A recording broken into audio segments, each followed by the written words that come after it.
नमस्कार.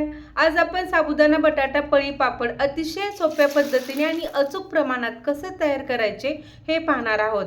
हे पापड काचेसारखे पारदर्शक झालेले आहेत, तसेच तळल्यानंतर सुद्धा दुप्पट तिप्पट फुलतात आणि अजिबात कडक न होता खुसखुशीत आणि कुरकुरीत तयार होतात आणि अजिबात तेलकट झालेले नाहीत. हे पापड बनवताना अजिबातही तेलाचा वापर केला नाही, त्यामुळे 2 ते 3 वर्ष आरामात टिकतात.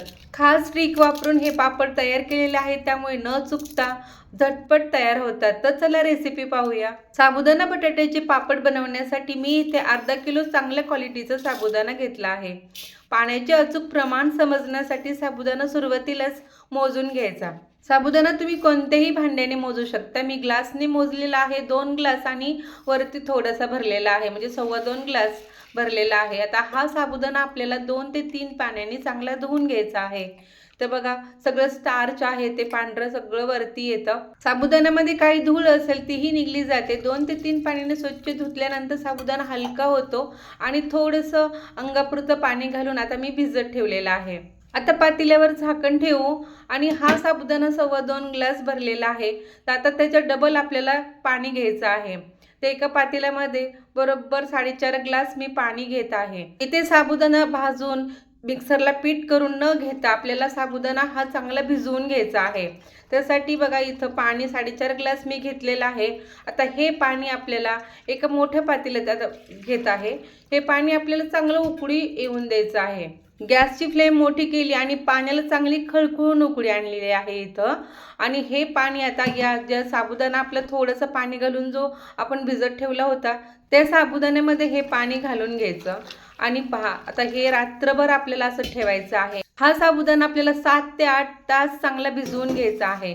जेव्हा पापड बनवायचे आहे त्याच्या आदल्या दिवशी उकळतं पाणी घालून असं चांगलं भिजत ठेवायचं. आता दुसऱ्या दिवशी सकाळी बटाटे सुद्धा सगळे मोजून घेतले. 1 किलो बटाटा इथं मी घेतलेला आहे, चांगलं स्वच्छ धुवून घेतला आणि कुकरमध्ये घातलेला आहे.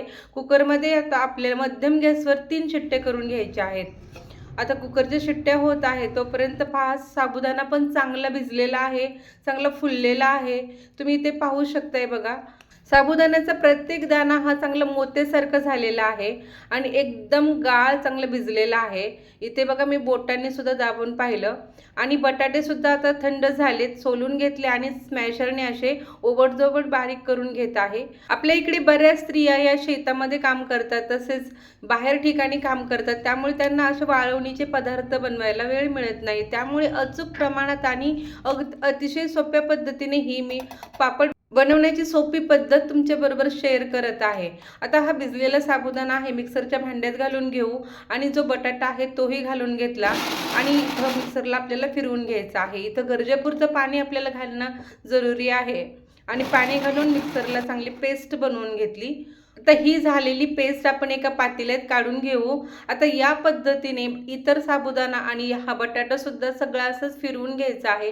गरजेपुरतं पाणी घालायचं आहे. 3 ते 4 बॅचेसमध्ये हा साबुदाणा आणि बटाटा मी असं सगळं चांगलं पाणी घालून फिरवून घेतलेला आहे. साबुदाणा चांगला भिजलेला आहे आणि बटाटाही चांगला मऊ झालेला आहे, त्यामुळे ही पेस्ट लगेच तयार होते. आणि हे पहा, इथं एका भांड्यामध्ये मी हे सगळं मिश्रण काढून घेतलं आणि अशी 2 भांडी भरलेली आहेत. एक कुकरचं भांडं आहे आणि एक पातेल्यात आहे. तर तिसऱ्या पातेल्यातही मी हे मिश्रण घालत आहे. म्हणजे एकूण माझं हे अर्धा किलो साबुदाणा आणि 1 किलो बटाट्याचं मिश्रण 3 भांड्यात मी हे मिश्रण घेतलेलं आहे. तर हे आता आपल्याला मोजून घ्यायचं आहे. जेवढं आपलं हे मिश्रण भरलेलं आहे तेवढंच पाणी आपल्याला घ्यायचं आहे. आता हे सगळं मी एक दुसऱ्या पातेल्यात काढून घेत आहे, कारण आपल्याला पाणी मोजून घ्यायचं आहे. असे अचूक प्रमाणात हे पापड बनवले की अतिशय फुलतात आणि कुरकुरीत आणि खुसखुशीत तयार होतात. आता पहा, इथे जेवढी भांडी आपले हे बटाटा साबुदाण्याचं मिश्रण भरलेलं होतं तेवढंच भांडी मी पाणी भरून घेतलेलं आहे. आता हे पाणी आपल्याला एक मोठ्या पातेल्यामध्ये उकळायला ठेवायचं आहे. आता इथं मोठं जाड बुडाचं पातेलं घ्यायचं आणि मोठ्या साईजचं घ्यायचं, म्हणजे आपल्याला हे मिश्रण चांगलं हलवताही येईल आणि जाडबूड असल्यामुळे हे मिश्रण खाली सुद्धा लागणार नाही. आता गॅस मोठा केला, झाकण ठेवलं आणि पाणी उकळून देऊ.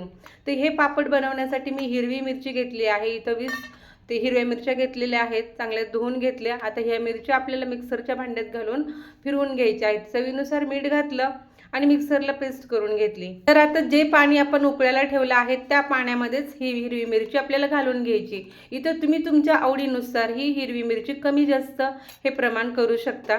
गॅसची फ्लेम एकदम मोठी करायची आणि पाणी उकळून द्यायचं, झाकण ठेवायचं, त्यामुळे आपला गॅसही वाचला जातो. आता इथं बघा पाण्याला चांगली उकळी आलेली आहे आणि आता गॅस मी एकदम कमी केलेला आहे.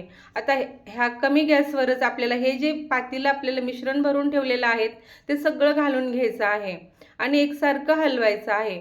आता एक पातेलं ओतलं, दुसऱ्या पातेल्यातली मिश्रण मी इथं घालून घेतलेलं आहे. साबुदाणा थोडा चिकट असतो बघा आणि ह्या पॅच्युलाने सगळं व्यवस्थित पातेल्यातून सगळं पुसला जातो, म्हणजे सगळं काढून घेतला जातो. अजिबात पातेल्याला हे मिश्रण अजिबात शिल्लक राहत नाही. हे सगळं मिश्रण मी आता या पाण्यामध्ये काढून घेतलेलं आहे आणि सतत एकसारखं आपल्याला ढवळत राहायचं आहे जेणेकरून आपलं हे मिश्रण खाली बुडाला चिटकू नये आणि गाठी होऊ नयेत. शक्यतो आता हे पाणी जास्त आहे, मिश्रण आपण त्यात घातलेलं आहे, त्यामुळे गाठी होऊ शकतात. तर हे सतत हलवल्यामुळे बघा गाठी अजिबात होत नाहीत आणि इथे तुम्ही पाहू शकता या मिश्रणामध्ये अजिबात एकही गाठ दिसत नाही आणि एकदम एकसारखं एकजीव झालेलं आहे. आता इथं आपल्याला या मिश्रणाला चांगली उकळी आणून द्यायची आहे.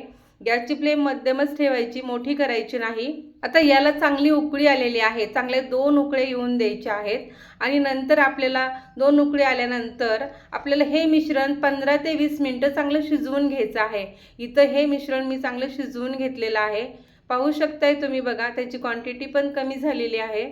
हे मिश्रण शिजलं की नाही हे कसं ओळखायचं ह्यासाठी मी एक खास ट्रिक वापरलेली आहे. तर यातलं आता हे सगळं असं बघा घट्ट पण झालेलं आहे.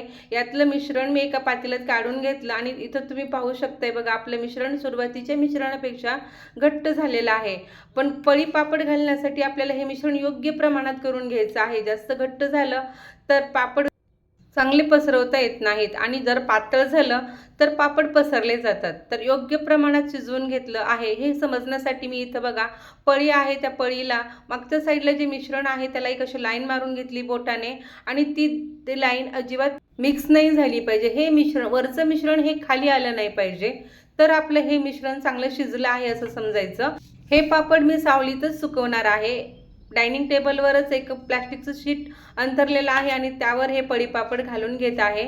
पहा इथं इझिली हे पापड आपण घालू शकतो आणि झटपट तयार होतात आणि हे व्यवस्थित असे आपल्याला पसरवता येतात आणि जास्त आपल्याला पातळ करायचे नाहीत किंवा जास्त जाडी ठेवायचे नाही.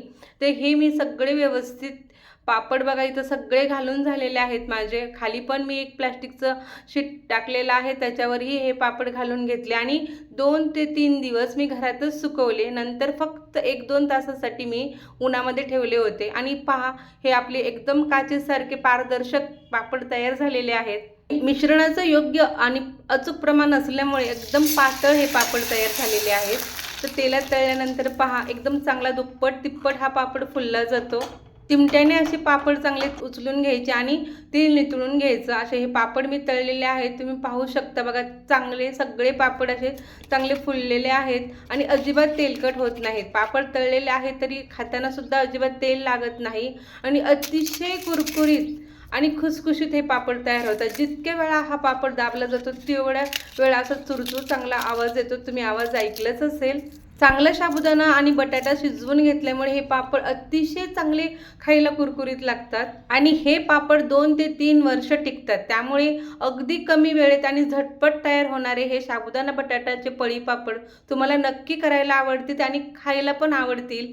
तर ही रेसिपी आवडली असेल तर लाईक करा, शेअर करा, कमेंट्स करून सांगा तुम्हाला कशी वाटली आणि अशाच मस्त मस्त रेसिपीज पाहण्यासाठी आपल्या यूट्यूब चॅनलला सबस्क्राईब पण नक्की करा. धन्यवाद.